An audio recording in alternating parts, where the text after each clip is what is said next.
Mañana. Y estamos con el libro de Unidos en Jesús. Nos toca el llamado. Nos vamos a ir con la sesión número 3. ¿Puedes darle la siguiente, por favor? Seguir a Jesús. El título de nuestra sesión se llama Seguir a Jesús, y como subtítulo dice: Jesús llama a cada persona a seguirlo a Él. Jesús llama a cada persona a seguirlo a Él.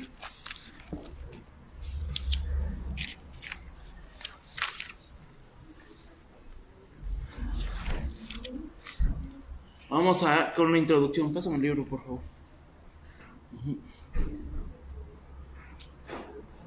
Ok, aquí el libro nos hace una pequeña introducción y nos habla de cómo se creó, cómo fue creada la red social de Twitter. Dice: en el año 2006, Odeo, una pequeña empresa de podcast, tenía problemas para mantenerse a flote. Cuando estaba a punto de lanzar un nuevo producto, Apple Inc.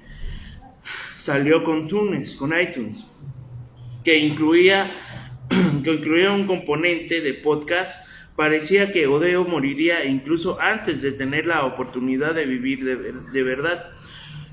Con un pequeño grupo de empleados, Noah Glass, el fundador de la empresa, comenzó a realizar sesiones de intercambio de ideas que duraban todo el día, tratando de reinventarse a sí mismo. En una de esas sesiones, a Jack Dorsey, un diseñador de web y uno de los primeros empleados de Odeo, se le ocurrió una nueva idea. Él y Glass soñaron con un producto que le permitiera a una persona enviar un mensaje de texto de 140 caracteres a muchas personas a la vez. Así nació Twitter. ¿Cómo funciona Twitter? Es un servicio en línea para que las personas y las empresas puedan enviar información llamada tweet a sus seguidores. Esta información puede ser cualquier cosa, desde una frase cómica hasta un enlace a un blog interesante o a un anuncio del último producto o servicio, siempre y cuando esté dentro del límite de 140 caracteres. Entonces, el usuario puede controlar qué información ve dependiendo de a quienes decida seguir. También puede animar a otras personas a seguirlos. Ok, ¿qué es Twitter? Twitter es una red social que, como ya lo dice aquí la narración o la introducción, te deja hacer un mensaje de 150 caracteres, o 150 letras, o 150 caracteres, más bien. Entonces, tú decides qué ver ahí en esa red social, tú decides a quién seguir. Puedes seguir a un pastor de una iglesia, así como puedes seguir a un influencer o a X o Y persona famosa. Aquí nos dice que Twitter se agarra el autor de este librito y nos dice que Twitter, pero ahora hay mucho más redes sociales que te dicen eso de seguir. Está Instagram, está el famoso TikTok y están otras cosas como YouTube que te hacen y te invitan a seguir. Muchos de ellos no enseñan nada, son puras tonterías, ¿no? Realmente no enseñan absolutamente nada. Su contenido es no te trae nada, no te alimenten nada y todo eso. Entonces, en Twitter lo que pasa, o lo que puedes comparar, es que hay miles de noticieros. De hecho, en mi experiencia con esta red social es que cuando yo tenía problemas con la red telefónica, enseguida yo subí un Twitter de reclamo y a los 5 minutos ya tenía la respuesta, y al otro día ya tenía el técnico en mi casa. Entonces es muy buena esa red social para eso, pero también así depende del uso que le des. Y aquí lo importante es que aquí la introducción nos dice: la invitación favorita de Jesús era simple: sígueme. Él invitó a personas de todos los orígenes, profesiones, condiciones sociales y de todas las edades a que lo siguieran. En unos pocos años sus seguidores se multiplicaron por todo el globo terráqueo. Pero seguir a Jesús es diferente a ser un seguidor en Twitter. Seguir a Jesús lo cambia todo: tu vida, tu mundo. Hoy vamos a aprender lo que significa realmente ser un seguidor de Jesús. Dame la siguiente. Aquí dice una pregunta. ¿Qué viene a tu mente cuando escuchas a alguien decir que es un seguidor de Jesús? Ahora, en la calle cuando nos topamos a alguien o a un conocido, ¿vemos que realmente nos dicen soy un seguidor de Jesús? ¿O qué realmente nos dicen cuando sueles preguntarle a alguien, ¿conoces a Dios? ¿Crees en Dios? La mayoría de las personas afuera te van a decir que sí creen en Dios, ¿no? Pero ahora lo importante es, ¿qué es un seguidor? ¿Cómo identificas tú un seguidor de Jesús? Así a simple vista, ¿cómo dirías tú que es un seguidor de Jesús? Porque la gente no va por la calle diciendo soy un seguidor de Jesús.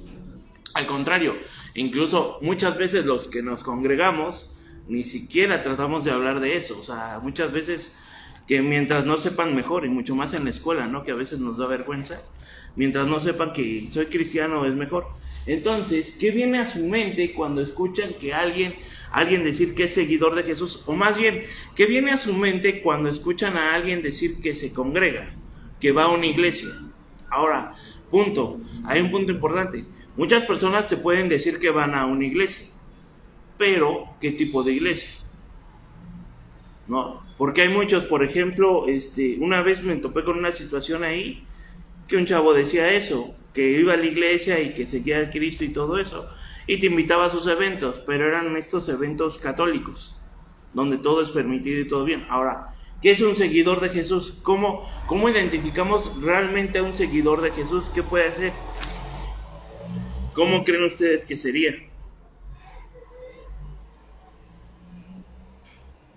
Principalmente lo relacionan a religión. Ahora, vamos a ver cosas. Toda religión tiene sus diferencias, pero el punto es, ¿qué diferencia a un seguidor de Jesús a uno de lo que no es? ¿Cómo te das cuenta tú que hay un seguidor de Jesús? ¿O cómo te das cuenta de que la persona que estás viendo, que estás tratando, es cristiana o no? ¿Cómo sería? ¿Cómo sería su trato en la vida diaria? ¿Cómo sería su trato para contigo?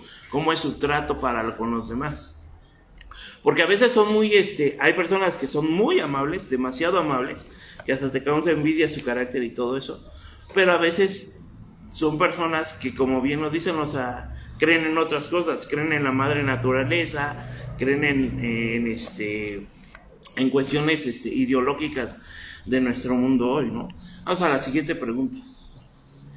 ¿Qué crees que se requiere de un discípulo dedicado completamente a Jesús? ¿Qué creen que se requiere de un discípulo entregado completamente a Jesús? ¿Qué se requeriría en tu persona o en mi persona para decir que es un discípulo completamente entregado a Jesús? ¿Qué se requiere? ¿Hay como un requisito en especial? ¿Qué piensan? Una vida de obediencia. Una vida de obediencia. ¿A qué obediencia? ¿Obediencia a qué? A la palabra. De obediencia de morir a uno mismo. De obediencia de morir a uno mismo. ¿Alguien más? Es lo que mencionamos hace unas semanas en el discipulado del amor, ¿no? Que Juan dice, y esto conocerán todos que son mis discípulos, si se aman unos a otros. Si se aman unos a otros. Me gusta la frase que usa, la frase que usa aquí, que dice, seguir a Jesús implica cambiar el rumbo de tu vida. Seguirlo no solo será un área de tu vida, sino debe ser la razón por la que vives. Así como los primeros discípulos dejaron todo por seguir a Jesús, tú debes estar dispuesto a dar tu vida por quien dio su vida por ti. Un punto muy importante aquí, ¿qué es dar la vida por Jesús? ¿Cómo se define eso? Ok, ¿cómo son nuestras vidas en la actualidad? ¿Qué nos preocupa primero? ¿Qué vamos a comer? ¿Va a haber trabajo o no va a haber trabajo? ¿Voy a alcanzar a pagar la mensualidad o no? ¿Voy a alcanzar a terminar mi casa o no? ¿Cuál es eso? ¿Qué es vivir para Jesús?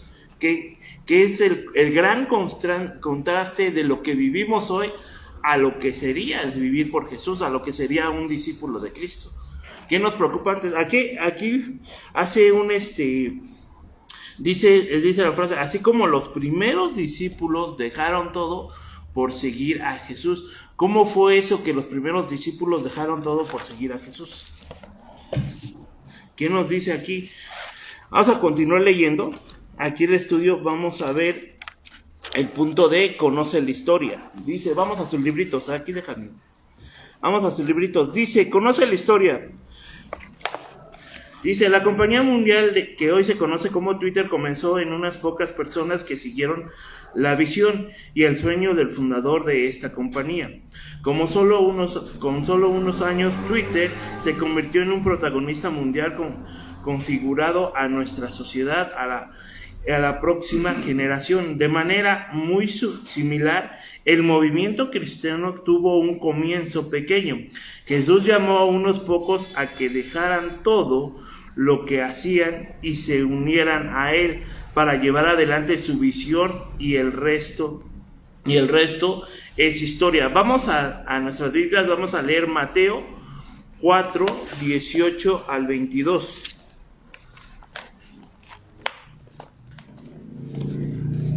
Ahora sí me voy a ir rapidísimo ya. Mateo 4, 18 al 22. Nos dice: andando Jesús junto al mar de Galilea, vio a dos hermanos, Simón llamado Pedro y Andrés su hermano, echando una red al mar, porque permítame, ya me revolé aquí. Simón llamado Pedro y Andrés su hermano, echando la red al mar, porque eran pescadores, y les dijo: vengan en pos de mí y yo los haré pescadores de hombre. Entonces ellos dejaron al instante las redes y los siguieron. Y pasando de allí, Jesús vio a otros dos hermanos, Jacobo, hijo de Zebedeo, y Juan, su hermano, en la barca con Zebedeo, remendando sus redes, y los llamó. Y ellos, dejando al instante la barca y a su padre, lo siguieron. Aquí tenemos otras dos preguntas en el libro. Dice: ¿cuál es tu reacción ante la respuesta de los pescadores? Si hoy en día, por ejemplo, ayer estaba platicando con el pastor y me hizo como una invitación, me inquietó, que ya la había hecho. Yo tenía ya la inquietud hace muchos años, ¿no? Pero me hizo como que la pregunta así de que ¿por qué no te metes a un seminario? Ahora, ¿cuál es la respuesta que leemos aquí simplemente? O sea, aquí la historia, si lo leemos así de que, es que Jesús pasó, los llamó y ellos lo siguieron. O sea, se oye loco, ¿no? Así como que me dijeran a mí: bueno, ya métete a un seminario y prepárate para el pastorado. Entonces, en el momento dejas todo lo que estás haciendo, tu negocio, tu casa, tu familia, y te metes a un seminario para seguir a Jesús. Ese es como un punto importante. Entonces, yo el primer pensamiento que me vino a la cabeza es: sí, es cierto, o sea, ¿por qué dejé de interesarme por el seminario cuando yo sabía que ya estaba estudiando anteriormente en seminario? Entonces, lo primero que yo hice llegando a mi casa fue hablar con mi esposa y decirle: oye, esto me parece inquietante, esta cuestión. Pero aquí dice: ¿cuál es la reacción ante la respuesta de los pescadores? Todos nos quedamos, sería como que maravillados, o decimos: órale, increíble, ¿no? Ya se fueron transformados en el momento, no fueron transformados en el momento, ya lo conocían, no lo conocían. Dice otra pregunta: ¿qué dice sobre ellos la respuesta que dieron? Ahora, ¿qué dice sobre ellos su respuesta? O sea, ¿cómo están respondiendo? ¿Qué pensarías tú? Bueno, sí, son personas muy religiosas, ¿no? Son personas muy sabias, siguieron a Jesús luego. Otra pregunta todavía dice: ¿todavía estás preparando tu red, o ya estás listo para abandonar el bote? Explica tu respuesta. O sea, ¿tú ya estás listo para que si en el momento tienes el llamado, se te hace el llamado, te vas? ¿O aún no estás listo? ¿O todavía te consideras que te falta tiempo de prepararte? Hermano Adolfo, ¿le falta tiempo todavía de preparación? Preparación nunca termina, siempre hay algo nuevo que aprender. Entonces, caminamos aprendiendo de Jesús, y solo es cosa de estar dispuestos a dejar lo que ya, la comodidad que tenemos a veces en los lugares para movernos a otro. Exacto, dispuestos, dijo la palabra clave, dispuestos. Ahora vamos a ver lo que nos dice el libro. El libro está muy interesante esta sesión porque te da todo, o sea, no te deja así como que huequitos para que tú pienses, te da todo, te da santo y seña. Dice, vamos a la parte que dice, analizando la historia, una raya en la arena. Leyendo este pasaje en sentido literal, una persona podría fácilmente pensar que este fue el primer encuentro que Jesús tuvo con estos hombres, pero no fue así. El hecho es que Pedro, Andrés, Santiago y Juan habían sido seguidores informales de Jesús durante 1 año y medio. El Evangelio de Juan llena el vacío que hay entre Mateo 4, 17 y 18. Ya hemos visto que Jesús conoció primero a Andrés, a Juan y a Pedro, justo después de su tentación. Vamos a ver Juan 1:35 al 42. ¿Qué nos dice Juan?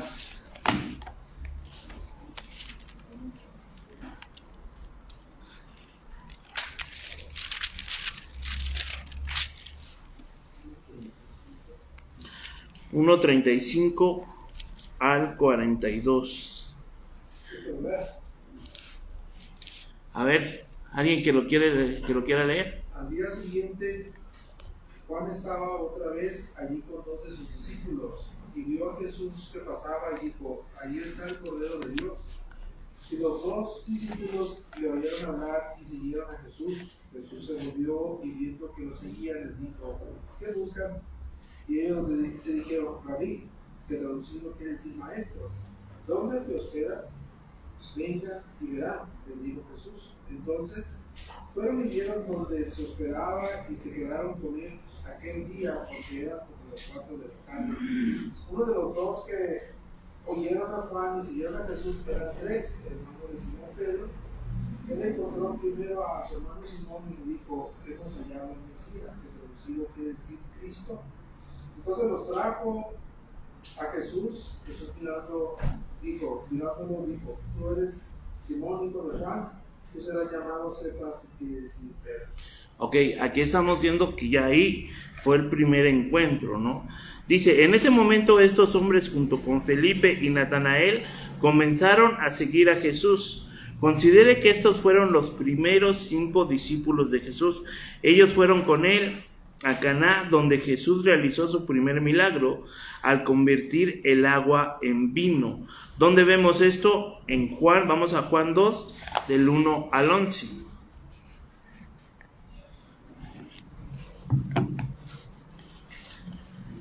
Es enseguida, luego enseguida dice, al tercer día se celebró una boda en Caná de Galilea y estaba allí la madre de Jesús y también Jesús fue invitado a la boda con sus discípulos. Cuando se acabó el vino, la madre de Jesús le dijo, no tienen vino, y Jesús le dijo, mujer, ¿qué nos interesa esto a ti y a mí? Todavía no ha llegado mi hora. Su madre dijo a los que servían, hagan todo lo que él les diga. Y había allí 6 tinajas de piedra puestas para ser usadas en el rito de la purificación de los judíos. En cada una cabían 2 o 3 cántaros. Jesús les dijo, llenen de agua las tinajas, y las llenaron hasta el borde. Entonces les dijo, saquen ahora un poco y llévenlo al mayordomo, y se lo llevaron. El mayordomo probó el agua convertida en vino sin saber de dónde era, pero los que servían que habían sacado el agua lo sabían. Entonces el mayordomo llamó al novio y le dijo, todo hombre sirve primero el vino bueno, y cuando ya han tomado bastante, entonces el inferior, pero tú has guardado hasta ahora el vino nuevo.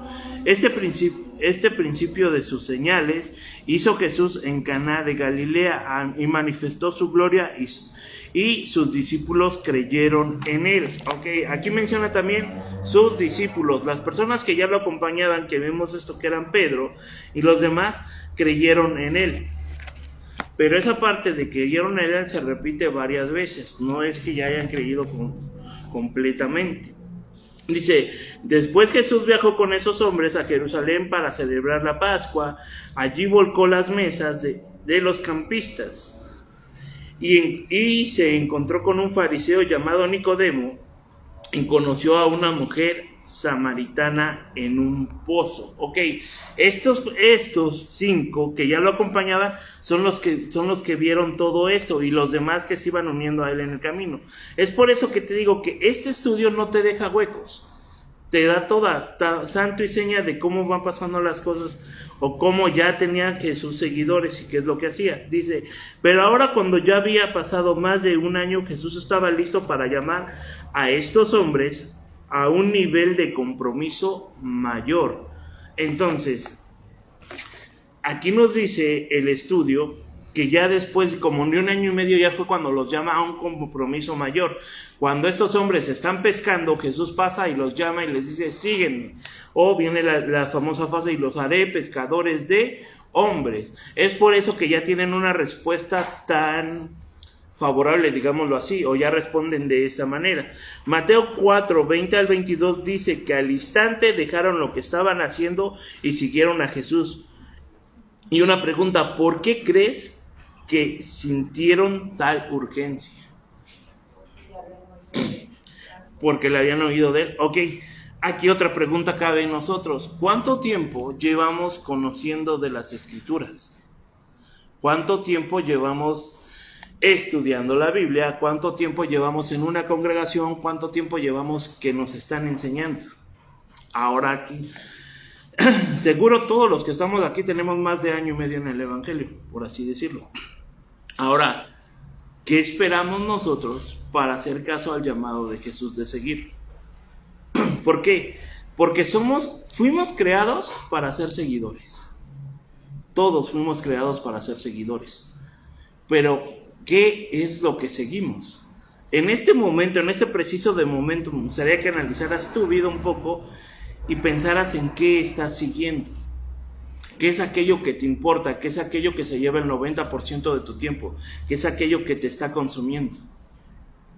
Porque a veces nos admiramos, o como decimos nosotros los que nunca salimos de nuestro rancho, o de nuestro pueblo, nos admiramos de que vienen, por ejemplo, ahorita estamos viviendo una situación similar, ¿no? Vienen los hermanos americanos de una iglesia en el extranjero, personas ya retiradas, que no tienen nada que hacer aquí, y vienen con recursos para ayudarnos a construir un templo. Vienen dando su tiempo, y vienen, ahorita comentaba el pastor, se levantan a las 6:30 y ya quieren empezar a trabajar. Y ahí en el terreno están hasta el último rayo del sol. O sea, los que no les aguantamos el paso somos aquí nosotros. Realmente no se los aguantamos, ¿no? Pero ese es un claro ejemplo, ¿no? O sea, ¿qué nos ha pedido Jesús para seguirlo? Porque somos seguidores de todo.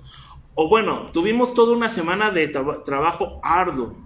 O sea, las hermanas que están dando de la comida para los hermanos, para nosotros, necesitan apoyo en la cocina.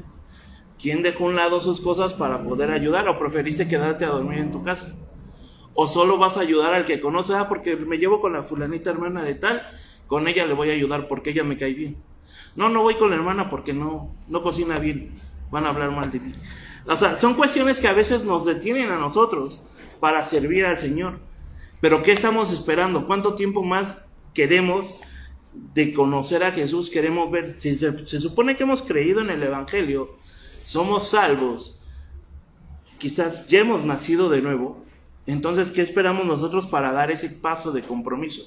Para comprometernos a seguir a Jesús realmente, para que nuestras vidas cambien a un punto donde nada más impere Él, importe Él y sus cosas, ¿no? Tenemos varios ejemplos. Yo creo que al menos desde que llegué a esa iglesia he tenido varios ejemplos de esto que dice aquí, o sea, que han esperado. O sea, ¿por qué los discípulos al momento que Jesús les dijo, síganme, no les importó nada y lo siguieron? Ahora, ¿cuántas veces Jesús te ha dicho a ti, sígueme? ¿Cuántas veces has hecho caso? ¿Y cuántas no? Lo importante aquí es que la Biblia nada menciona un sígame, una vez. Se les dijo, y ellos responden a ese llamado.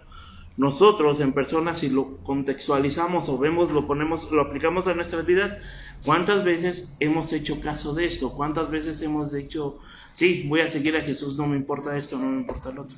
Como les digo, hasta ayer en el momento que me hice en ese cuestionamiento de meterme al seminario y prepararme, sí pensé, dije, ¿por qué dejé de pensar en el seminario y por qué dejé de pensar en prepararme? Si yo ya estaba en un seminario, según. Digo, entre comillas, porque ese seminario no era muy bueno.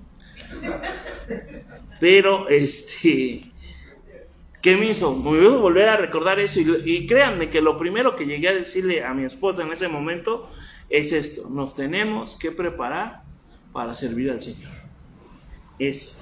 Ahora sí, vienen las tentaciones, vienen un montón de cosas, vienen pruebas, o sea, bueno, ¿y qué hago con mi negocio? Bueno, ¿y qué hago con esto? Bueno, ¿y qué hago con sus papás de mi esposa? Y bueno, ¿y qué hago con esto? Entonces, pero ese es el punto, o sea, ¿Jesús me está llamando a servirlo, a seguirlo a Él?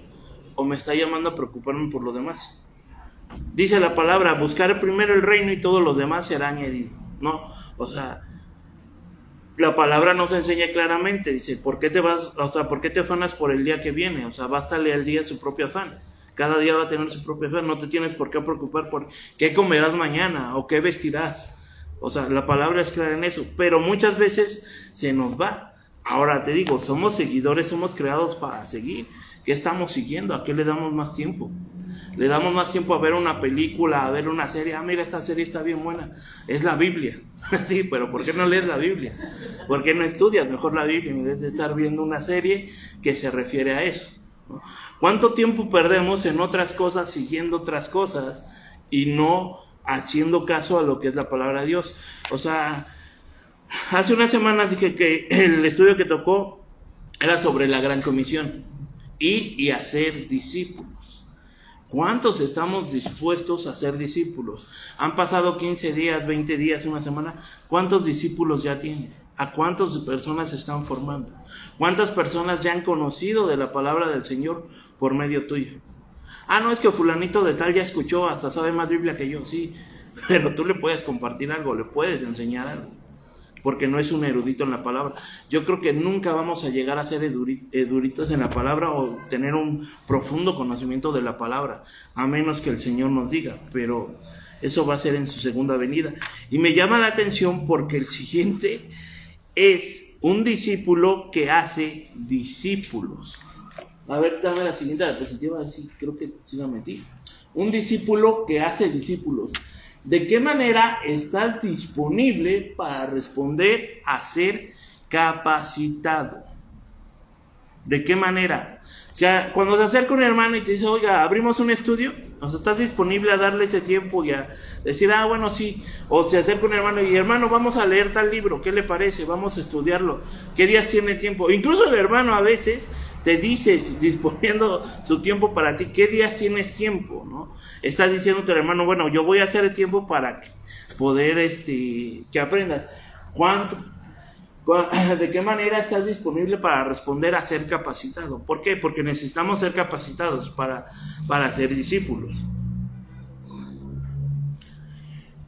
¿Cuál es el mayor obstáculo que enfrentas para convertirte en un discípulo que hace discípulos?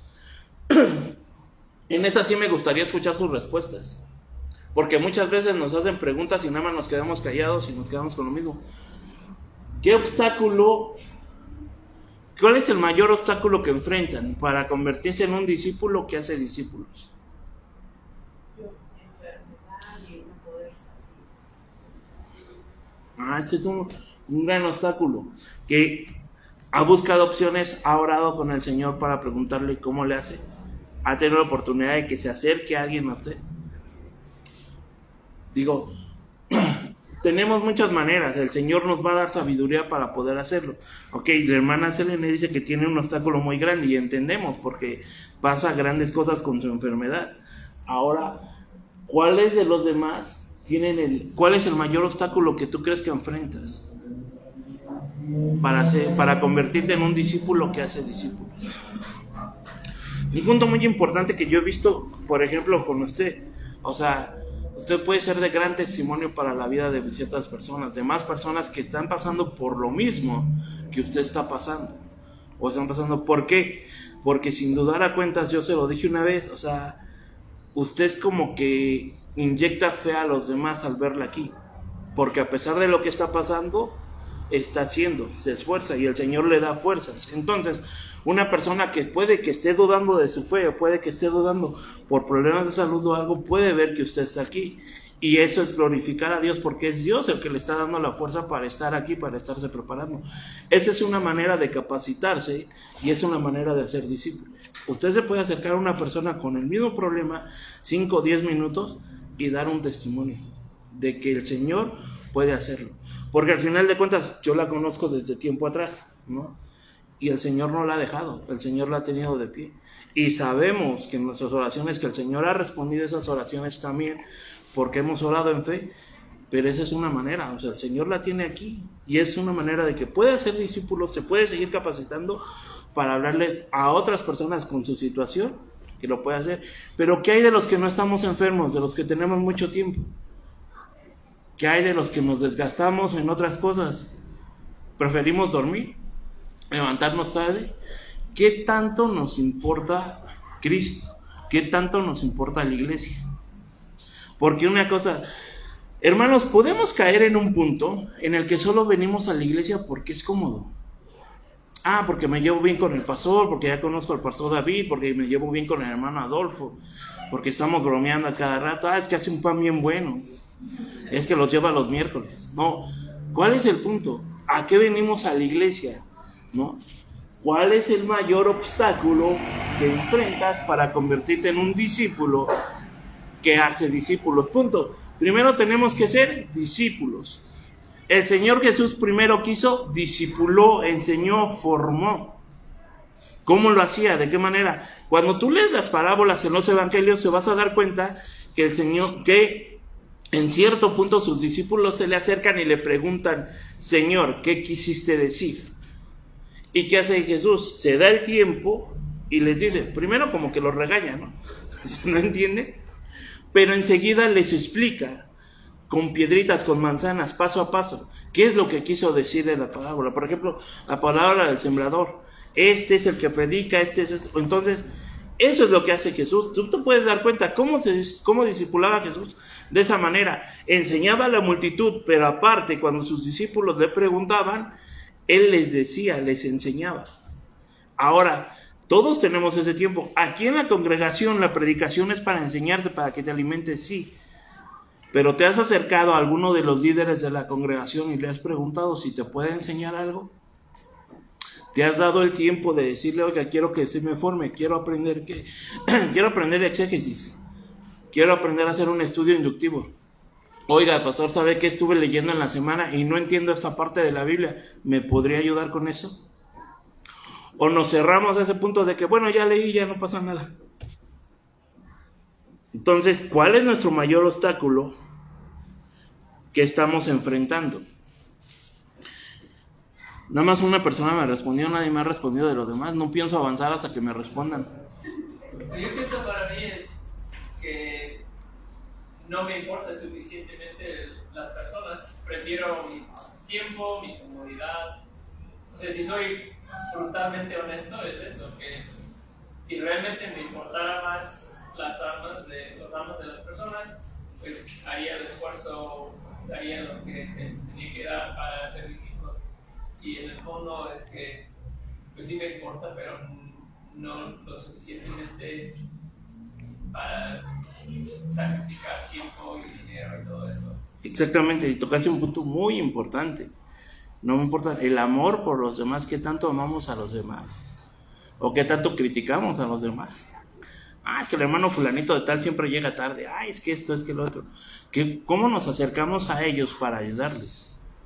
¿No? ¿Qué problemas tienen? ¿Qué circunstancias tienen? Porque al final de cuentas, aquí en la iglesia todos estamos siendo discipulados, pero también tenemos que contribuir discipulando a los demás. O sea, por ejemplo, fue hace 8 días, hace 15 días vino Raquel, una chica que está afuera. ¿Cuántos nos acercamos para ver su situación?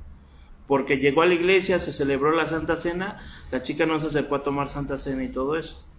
¿Cuántos nos acercamos de nosotros para conocerla? Para decirle, somos tus hermanos, podemos ayudarte, puedes contar con nosotros. Porque somos hermanos en Cristo, somos una iglesia universal. Estamos en eso. ¿Quiénes practican eso? Por ejemplo, otro ejemplo, los americanos que vinieron. Weston mismo está aquí, ¿por qué? No está en su país, pudiendo estar en su país de primer mundo. Yo no lo dejaría, honestamente, estando en un país de primer mundo. ¿Por ustedes? ¿No es cierto? Ese es un punto importante. ¿Qué tanto amamos a los demás? Nos falta amor por los demás, nos falta amor por la palabra, nos falta amor por el evangelio. Pero así como dijo Jesús en Mateo 9, 37 y 38, a la verdad la mies es mucha, mas los obreros pocos. Rogad pues al Señor de la mies que envíe obreros a su mies. ¿Cuál es el punto? Rogad pues al Señor de la mies. El trabajo no es de nosotros, la mies no es de nosotros, es del Señor, es de Dios. Y Él puede obrar para mandar obreros que se hagan cargo de su mies, porque aquí lo dice, rogad pues al Señor de la mies que envíe obreros a su mies. O sea, ¿qué te está diciendo? Ora, pide. ¿Qué te falta? Pídelo. Te falta fe, pide fe. Te falta amor, pide amor. Te falta, creemos que no hemos nacido de nuevo, pidamos nacer de nuevo. No me acuerdo quién de los grandes predicadores dice que, me parece que fue Paul Washer, que se encerró en su armario se encerró, leyendo la Biblia y orando, y que le dijo al Señor, no voy a salir de aquí hasta que me hagas nacer de nuevo. Y tú lo conoces, cómo predica ese hombre y todo eso. Un poquito pesado, ¿no? Pero es muy bueno. Pero qué tanto amor, qué tanto hierve nuestra sangre cuando vemos a los demás sufrir. O no nos preocupamos. Hay muchos que siguen, o sea, fuimos creados para seguir. Hay muchos que siguen las drogas. Hay muchos que siguen el alcohol. Siguen esa vida engañosa de placeres que piensan que te van a dar. O sea, ¿cuántos seguimos una carrera profesional? ¿Cuántos seguimos un negocio? Porque la meta que es... Cuando estábamos en una iglesia de prosperidad, cuando yo estaba en una iglesia de prosperidad, muchos hermanos decían y pedían por un negocio bueno, que les diera tiempo, según para servir al Señor. Cuando una vez cuestioné a un hermano, le digo, bueno, ¿para qué quieres un negocio grande con dinero y eso? ¿Para qué quieres un carro del año? Dice, para la obra. Es que yo teniendo dinero lo voy a dar a la iglesia. Es que yo teniendo dinero, teniendo el tiempo, voy a servir a la iglesia. ¿Te digo cuándo va a pasar eso? No, hermanos, nosotros mismos nos engañamos a veces. O sea, pedimos cosas del mundo que no son para Dios, son del mundo. ¿El Señor necesita dinero, que tú des dinero para la obra? No. El Señor tiene para su obra, el Señor mantiene su obra. Y yo en lo personal he visto obras levantarse sin un solo peso, y el Señor las sostiene. Y he visto obras levantarse por la voluntad del hombre y el Señor las tira. Desaparecen. Realmente es el Señor de la mies. Él tiene todo, te puede capacitar, te puede enseñar. Lo único que tenemos que hacer es estar dispuestos a seguir a Jesús. Nos falta disposición de tiempo, de amor por los demás, para poder hacer algo por ellos. Y creo que es la última, sí, es la última diapositiva. Pero me quedo con esta frase, o sea, porque esta frase me gustó mucho. Seguir a Jesús implica cambiar el rumbo de tu vida. Seguirlo no solo será un área de tu vida, sino que debe ser la razón por la que vives. Así como los primeros discípulos dejaron todo por seguir a Jesús, tú debes estar dispuesto a dar tu vida por quien dio su vida por ti. Y aquí, por último, nos cita un pasaje, Filipenses 3, del 7 al 14. Vamos a leer Filipenses. Están sus libritos para que sea rápido, pues no pueden buscar. Dice, pero cuántas cosas eran para mí ganancias, las he estimado como pérdida por amor de Cristo, y ciertamente aún estimo todas las cosas como pérdida por la excelencia del conocimiento de Cristo Jesús, mi Señor, por amor del cual lo he perdido todo. y lo tengo por basura para ganar a Cristo y ser hallado en Él, no teniendo mi propia justicia, que es por la ley, sino la que es por fe de Cristo, la justicia que es de Dios por la fe, a fin de conocerla y el poder de su resurrección y la participación de sus padecimientos, llegando a ser semejante a Él en su muerte, si en alguna manera llegase a la resurrección de entre los muertos, no que lo haya alcanzado ya, ni que ya sea perfecto, sino que prosigo por ver si logro hacer aquello para lo cual fui alcanzado. Pero una cosa hago, olvidando ciertamente lo que queda atrás y extendiéndome a lo que está delante, prosigo a la meta, el premio del supremo llamamiento de Dios en Cristo Jesús. Aquí la frase que me encanta es la participación de sus padecimientos. Conocemos, hermanos, cuáles fueron las penurias, los padecimientos de Cristo. Nosotros nos da una gripita y ya pedimos oración, luego el grupo de oración, ay, oren por mí, me estoy quebrando, me está doliendo mi cabeza, está explotando. Ahora, ¿qué será si tuviéramos la persecución que el Señor tuvo? La persecución de los apóstoles, a Pedro que fue crucificado de cabeza. ¿Qué será cuando nos apedreen? Que en ese momento ya no apedrean a nadie, ¿no? Entonces, ¿cuál es la invitación? La invitación es seguir a Jesús. Analiza tu vida. ¿Qué es lo que tienes? Nos falta muchísimo para llegar a ser realmente siervos del Señor Jesús. Nos falta muchísimo por aprender. Pero, hermanos, tenemos la bendición de que se nos permite leer la Biblia, de que cada uno de nosotros tiene una Biblia en su casa, de que cada uno de nosotros tiene tiempo para doblar las rodillas y para pedirle al Señor. Le digo, lo necesitamos, sí, necesitamos un corazón que realmente se preocupe por los demás, se preocupe por leer el Evangelio. Necesitamos un corazón para poder seguir a Cristo.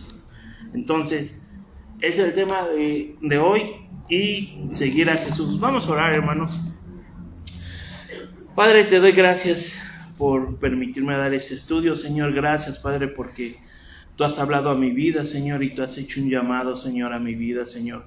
Te doy gracias, Padre, porque sin tu misericordia, sin tu amor, Señor, ninguno de nosotros estuviéramos aquí, Señor. Gracias, Padre, porque tenemos la bendición de contar con tu palabra, Señor, de poder leer tu palabra, porque no estamos siendo perseguidos como en otros países, Señor. Te damos gracias, Señor.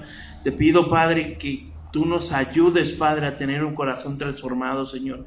Que nos ayudes a tener amor por nuestros hermanos, amor por los de afuera, Señor. Que nos ayudes, Señor, a menguar, Padre, para que tú seas glorificado, Señor. Para que tu nombre sea exaltado en todo momento, Señor. Ayúdanos a comprometernos, Señor. Ayúdanos a seguirte a ti, Señor, a no a seguir otras cosas. Ayúdanos a analizar nuestra vida, Señor, y ver en qué estamos perdiendo el tiempo, Señor. Ayúdanos, Padre, porque te necesitamos, Señor. Necesitamos que tú transformes nuestras vidas, Señor. Necesitamos que tú nos guardes, Padre. Que necesitamos que tú nos lleves, Padre, para poder predicar el Evangelio, Señor. Capacítanos, Padre, como iglesia, Señor, para que los demás te conozcan, Señor. Yo te doy las gracias, Padre, en el nombre de Cristo Jesús. Amén.